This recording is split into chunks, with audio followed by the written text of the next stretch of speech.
In June 1942, the Vatican quietly created a bank immune from all outside scrutiny, an institution where numbered accounts replaced names and international law simply did not reach. Allied investigators repeatedly demanded answers about the post-war trail of Nazi gold and the church's sealed vaults, but every request met a diplomatic wall. Today, we will expose the hidden machinery that transformed a fortress of faith into history's most untouchable financial black box, and reveal the chilling stakes when sacred secrecy meets the world's darkest crimes. So how did this unbreakable shield shape the fate of fugitives and fortunes after World War II? The Institute for the Works of Religion, better known as the Vatican Bank, was born in the shadow of war. On June 27, 1942, Pope Pius XII signed a motu proprio, an official papal decree establishing the IOR as a sovereign financial entity separate from any secular oversight.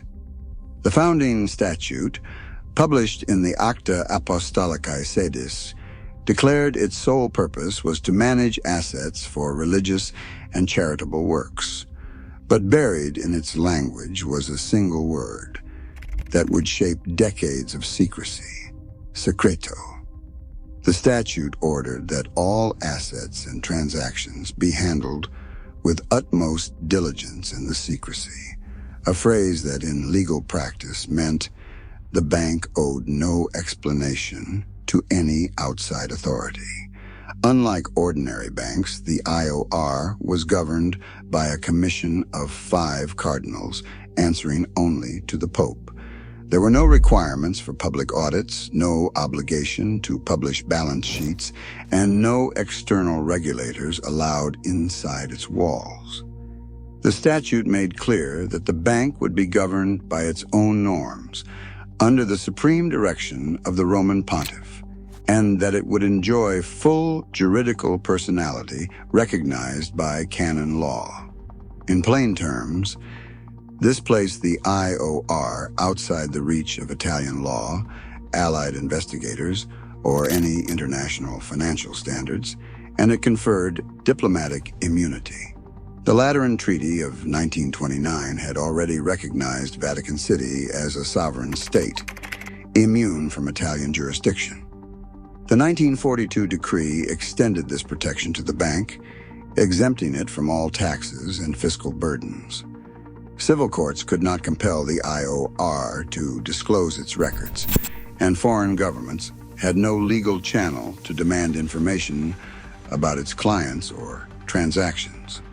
When Allied officials demanded access to Vatican financial ledgers after the war, they encountered a wall of diplomatic immunity reinforced by these legal foundations. The IOR's founding statute did not mention gold, fugitives, or the fate of wartime fortunes. Its genius lay in what it left unsaid. By encoding secrecy and immunity into its very structure, the Vatican created a financial sanctuary, one where the origins and destinations of money could be hidden behind a veil of divine authority. This legal shield would prove impenetrable to those seeking answers in the years to come. Numbered accounts became the backbone of Vatican banking secrecy. Each account was assigned not to a name, but to a code or a simple number, known only to a handful of insiders. In practice, this meant the true owner of an account could disappear behind layers of proxies, clergy, diplomats, or even shell foundations.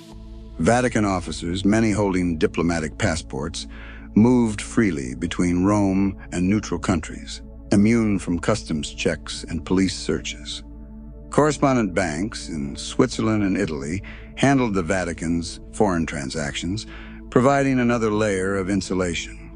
A transfer from the IOR to a Swiss bank, for example, would appear in international ledgers as a routine religious remittance. The money could then be funneled to any destination, with the originating source lost in a web of cross-border paperwork. Unlike commercial banks, the IOR allowed trusted intermediaries to open and operate accounts on behalf of third parties. Priests or lay officials could hold assets in trust, never disclosing the beneficiary's identity. This arrangement was perfectly legal under Vatican and international law at the time, taking full advantage of the diplomatic status of account holders. Correspondence between the IOR and its partner banks used coded language, references to religious foundations or charitable assistance, to mask the true nature of the transfers. Allied investigators searching for looted gold or Nazi flight capital found themselves stonewalled by this architecture. Requests for information were met with polite refusals or claims of sovereign privilege.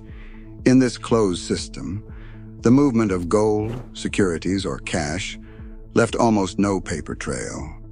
Numbered accounts and diplomatic immunity worked hand in hand, creating a fortress of anonymity. The Vatican's financial network was designed not just for privacy, but for total untraceability, shielding it from even the most determined scrutiny. October 21st, 1946. A confidential memorandum from the U.S. Treasury, authored by Emerson Bigelow, crossed the desks of senior State Department officials. In dry diplomatic language, the memo outlined a disturbing allegation. Approximately 200 million Swiss francs was originally held in the Vatican for safekeeping. This figure, nearly $170 million in today's terms, was not idle rumor. The source traced back to intelligence channels monitoring the post-war movement of looted assets across Europe. According to the cable, the gold in question had been seized by the Ustaše, Croatia's fascist regime, during their reign of terror from 1941 to 1945. The memo did not speculate.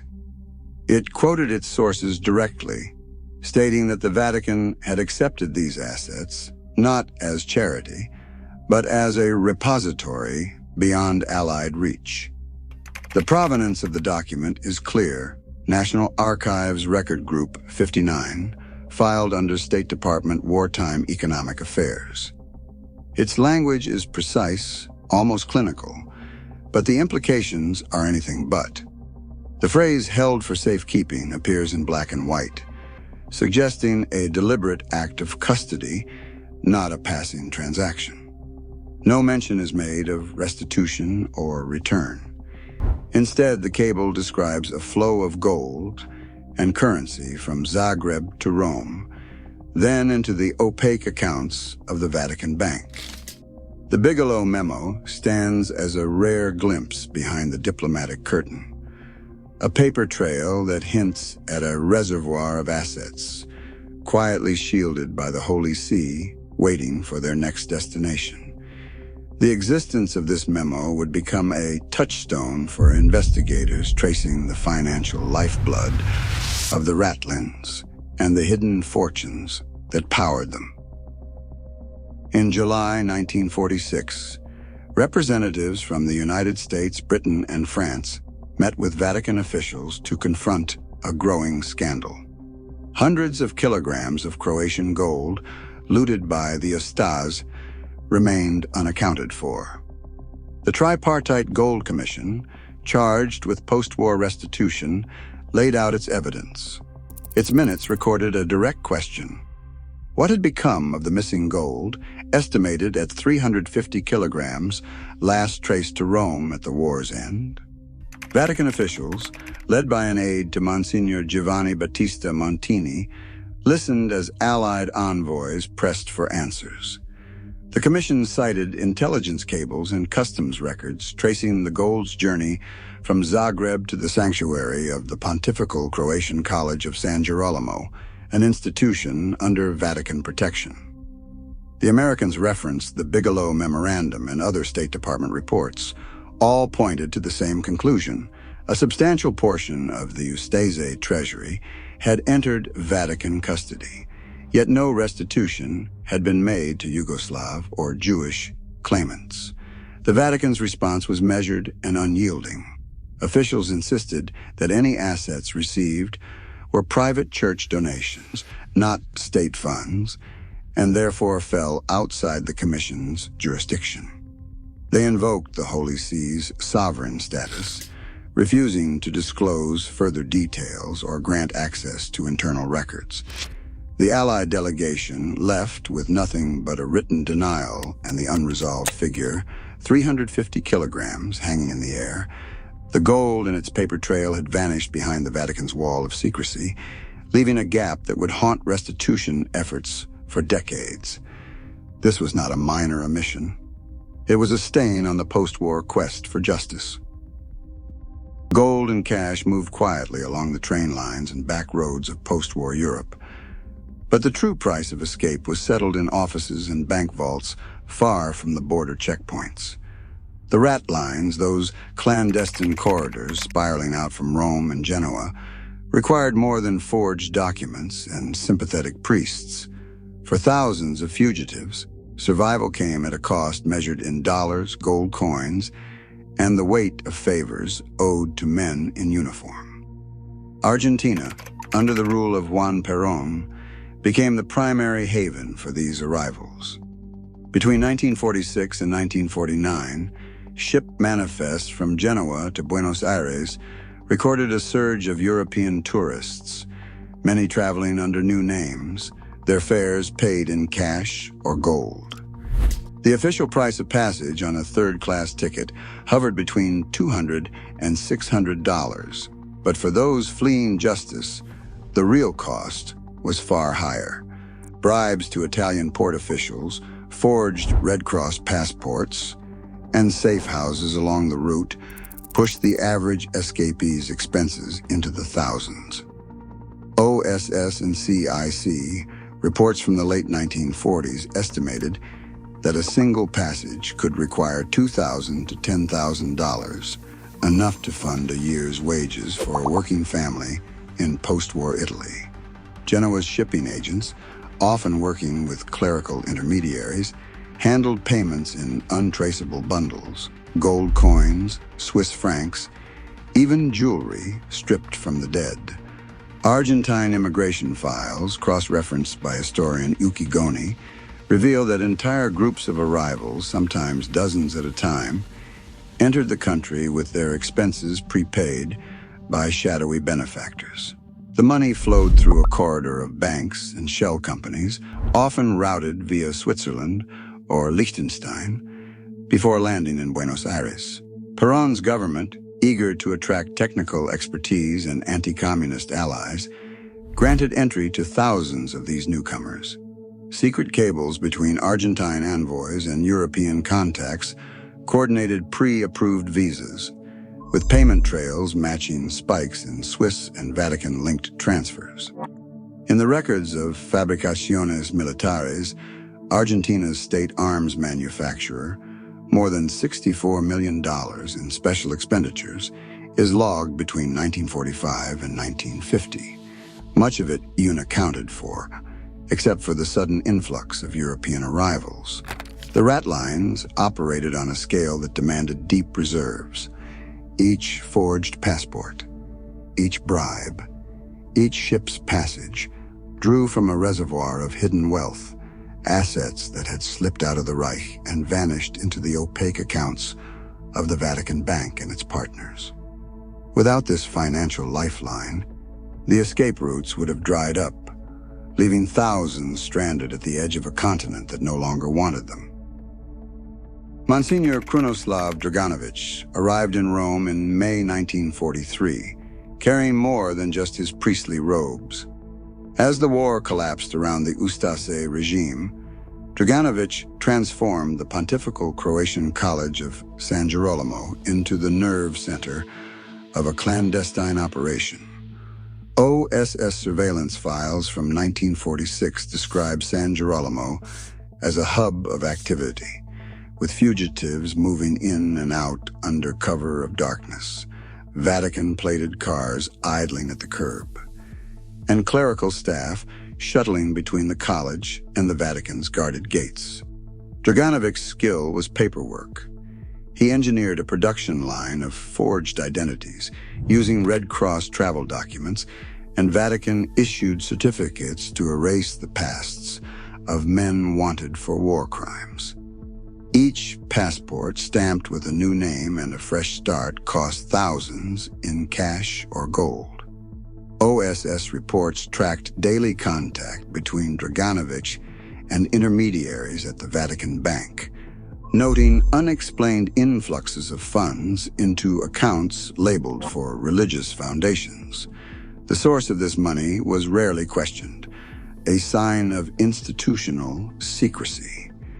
Bishop Alois Hudal, an Austrian cleric with an office at the German College of Santa Maria dell'Anima, provided the next link in the chain. Hudal's signature appeared on dozens of Red Cross passports, including those used by Adolf Eichmann's deputy and other high-ranking Nazis. He maintained a steady correspondence with immigration officials in Argentina and Brazil, promising well-funded arrivals and vouching for their humanitarian needs. Letters uncovered in the National Archives reveal Hudal's direct appeals to Argentine diplomats, referencing financial support from trusted Catholic sources, a phrase that, when cross-referenced with Swiss transfer records, aligns with spikes in Vatican-linked remittances. Draganovich and Hudal did not act alone. Their network included Franciscan friars, sympathetic Vatican officials, and a steady stream of couriers, moving assets from hidden vaults to the Genoa docks. The San Girolamo ledger, seized briefly by Allied intelligence in 1947, before being reclaimed by the Vatican, listed payments for ship passages, bribes to customs officers, and maintenance for safe houses across Italy. Each entry was coded, but the pattern was clear. The money flowed from accounts shielded by the IOR's secrecy through clerical hands and into the pockets of those who could guarantee safe passage to South America. Rat lines were not just escape routes. They were pipelines, powered by looted gold, and maintained by men in cassocks. In the shadows of Rome, Draganovich and Hudal turned the machinery of the church into the engine of a global exodus, their signatures and stamps opening doors that justice could not reach. Swiss National Bank records from 1944 and 1945 list a series of unexplained inflows, each tagged to accounts opened in the name of religious foundations. These accounts, protected by both banking secrecy and diplomatic privilege, handled deposits that arrived from sources across the collapsing Axis sphere. Correspondence between Banco di Roma and its Swiss partners refers repeatedly to transfers for ecclesiastical purposes, a phrase that appears in both Italian and Latin, often accompanied by coded account numbers rather than names. In one surviving letter dated February 1945, a Banco di Roma officer requests expedited clearance for a large gold shipment, citing the urgency of charitable obligations in Vatican City. Swiss ledgers from the same period record credits in excess of 1 million francs to these coded accounts, with entries that avoid any direct mention of Croatia, Germany, or the Eustache. The pattern is consistent. Money and gold enter Switzerland, are converted or held briefly, and then move on to accounts at the IOR, shielded from outside inquiry. Yet within the Vatican's own internal books, these transactions leave only the faintest trace, sometimes a single line referencing a religious foundation, sometimes nothing at all. Lawsuits brought by survivors and their families have tried to pierce the Vatican's wall of secrecy. In 1999, Holocaust survivors filed Alperin versus Vatican Bank in a U.S. court, alleging the Institute for the Works of Religion, known as the IOR, and the Franciscan order laundered millions in Eustache gold. The case was dismissed in 2007, not for lack of evidence, but because the court ruled the Vatican enjoyed sovereign immunity. No judge would compel the Holy See to open its ledgers.